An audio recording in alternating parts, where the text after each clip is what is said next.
Everyone, welcome to another episode of the Statesman Podcast. So things are not looking so good in Zimbabwe today. Ever since bombshell Geza dropped his intention to remove the presidency of Emmerson Mnangagwa. So the thing that has been going on in the minds of many people that we are going to be talking about today is, will Geza's protest manage to topple the government of Zimbabwe? Is that going to happen? So I'm going to give you today my opinion on this aspect. But before I proceed, if you find value in these conversations, please don't forget to subscribe and also click the notification bell so that you don't miss any one of our podcasts. Right, so I think the likelihood of Geza's protest to topple the government of Zimbabwe, it depends on several factors, including the scale of mobilization, international pressure, and internal divisions within ZANU-PF itself. So here's a breakdown from me. Number one, historical context.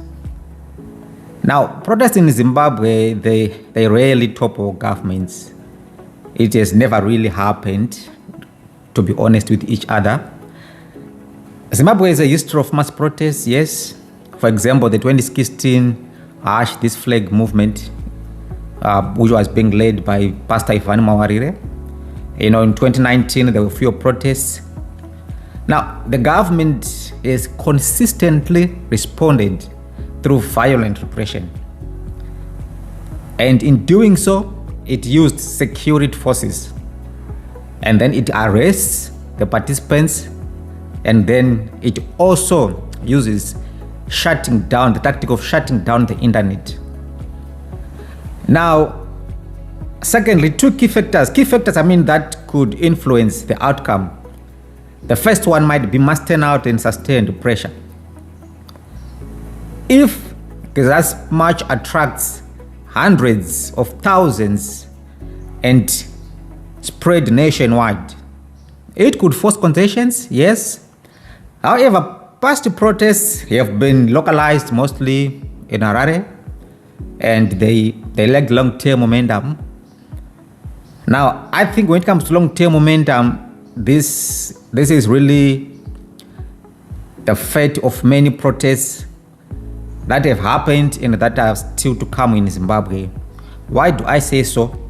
It's not easy to sustain momentum of protests in Zimbabwe because of the economic structure of the country. Listen to this one.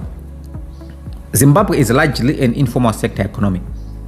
Now, the people that are surviving with the informal sector, they don't really make much money to have savings that can back them up for a sustained protest. It's just not possible. In as much as you want to go out there and protest, but you also need to feed. You need to feed yourself. You need accommodation, a whole lot of expenses that you need to sponsor. And a lot of these people that are in the informal sector, it's hand to mouth.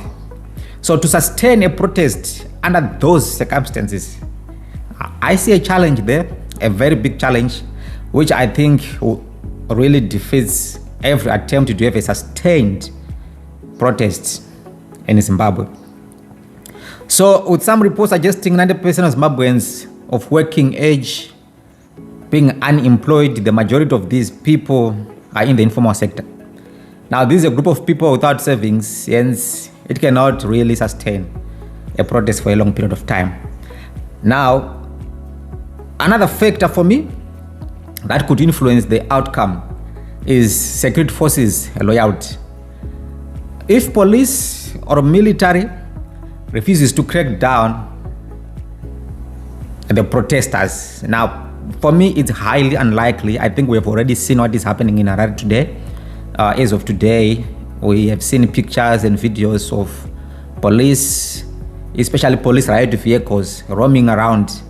So they are already playing the tune that we have that we have grown accustomed to during periods of protest. Right. However, it appears that the faction in this looming clash has military backup, but it's unfathomable to imagine that the whole armed forces are backing the Geza plans.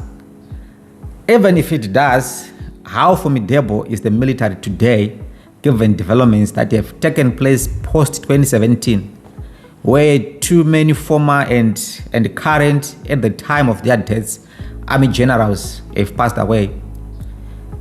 Their replacements, whose side are they, since the influence of the president looms so high in these appointments? The structure in the military is no longer the same as it was in 2017, which is really a challenge when it comes to the military being counted on, when it comes to having a lot of sway in supporting a faction which may be opposed to the current president of Zimbabwe, Mnangagwa.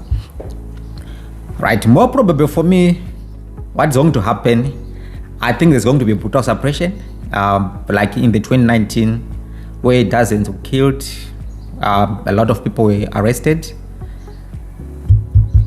On August 1, 2018, now we know what happened when opposition supporters were protesting against the outcome of the election.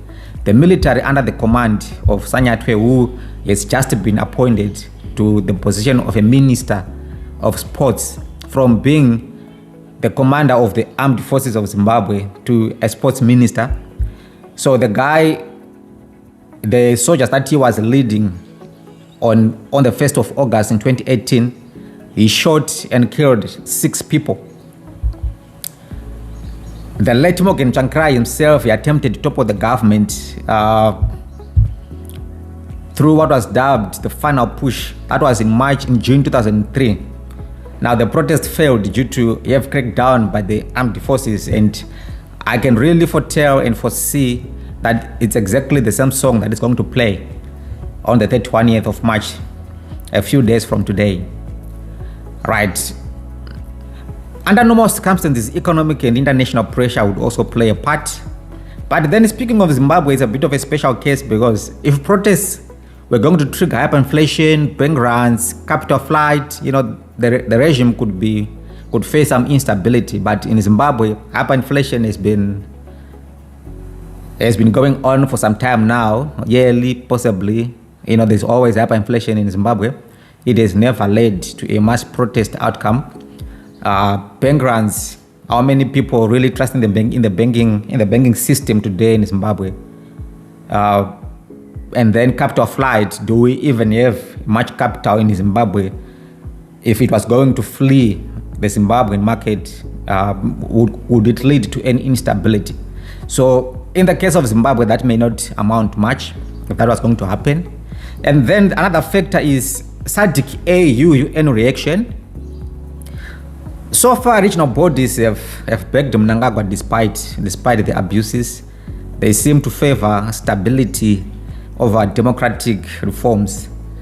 The most probable course of action, if there will be a change of government before 2028, for me, is going to come through a palace coup, and maybe we have enough circumstances, because the courage that Geza is showing, even coming out in his videos in military fatigue, he might have some very powerful people protecting him.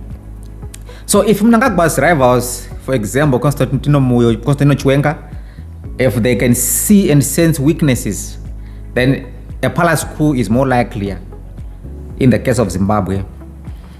This happens when key insiders, who talk of your political allies and the military leaders, if they are going to engineer a coup.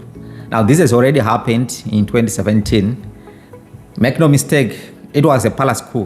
What happened was Mnangagwa was very close to Robert Mugabe. He was a vice president before he was fired. Before he was fired, Chiwenga was a military general. All these people, they were very close people to the regime that they toppled in 2017. So that is called a palace coup.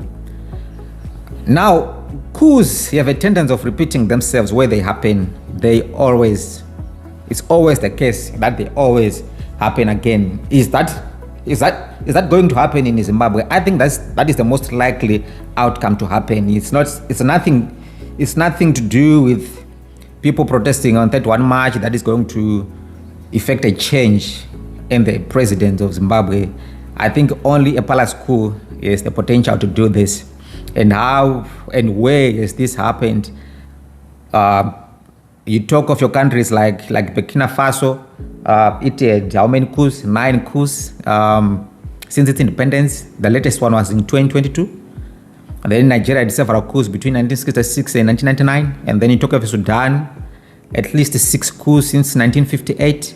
So coups have really, they always reoccur. Where a coup has happened, it will always happen again in most cases. So let's see what's going to happen. Then other likely scenarios for me that may also happen, maybe short-term protests may be suppressed, leaders arrested, then the internet as usual is going to be cut on Monday. And then medium-term, if unrest persists, maybe negotiated reforms, cosmetic changes, or a military reshuffle may occur. But the military has been reshuffled a lot ever since 2017.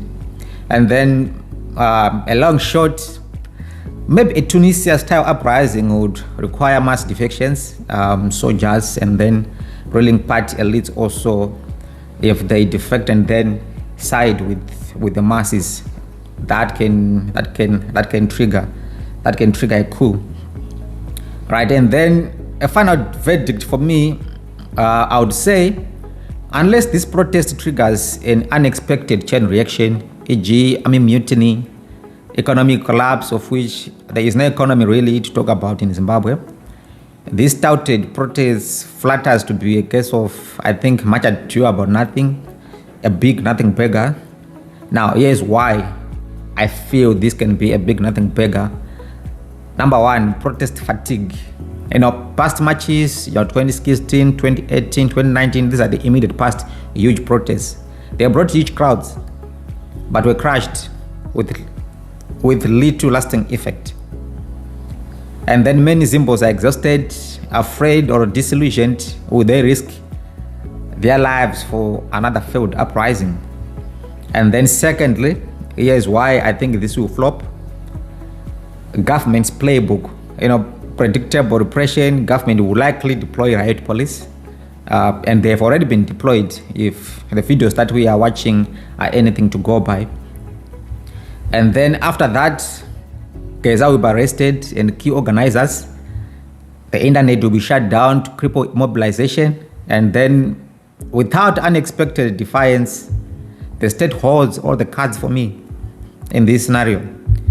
And then thirdly and lastly, opposition weakness. Geza lacks in organized backing by a united opposition. CCC is fractured, MDC is dead.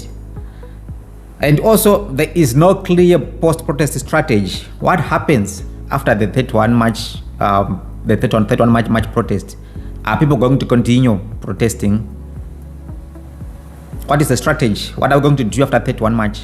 Let's say people come out 31 March, they demand the resignation of the president.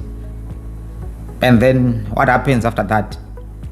So this 31 March protest for me, these are my thoughts. Let me know what your thoughts are. We can continue the conversation in the comment section. And then see you guys. I hope you enjoy.